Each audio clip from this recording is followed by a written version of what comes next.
सक्षम police times, news 112, सक्षम जनतेचा आवाज। नाशिक जिल्ह्यातील बागलाण पंचायत समितीच्या कामकाजाच्या वेळेतच अनेक विभागातील अधिकारी कर्मचारी गायब असल्याचा प्रकार समोर आला। यामुळे पूर्ण कार्यालयाचं सामसूम असल्याचं चित्र दिसून आलंय। बागलाण पंचायत समिती कार्यालयात शुक्रवारी 29 मे रोजी रिपब्लिकन सेनेचे उत्तर महाराष्ट्र प्रवक्ता अमोल बच्छाव, योगेश साळवे व इतर पदाधिकाऱ्यांचे शिष्टमंडळ विविध प्रश्नांसाठी पंचायत समितीत गेला असता कामकाजाच्या वेळेत तब्बल 2 तासांपेक्षा अधिक काळ संपूर्ण कार्यालय ओस पडल्याचे दिसून आले। कार्यालयातील अनेक विभागांमध्ये अधिकारी आणि कर्मचारीच अनुपस्थित असल्याचे दिसून आले।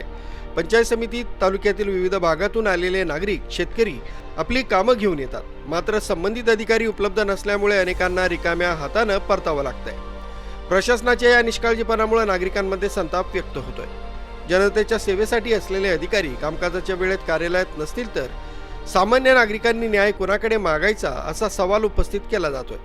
वरिष्ठ अधिकाऱ्यांनी या प्रकरणाची तात्काळ दखल घेऊन कारवाई करावी अशी मागणी बच्छाव यांनी केली आहे। न्यूज ब्युरो, सक्षम पोलीस टाइम्स, न्यूज 112, बागलाण।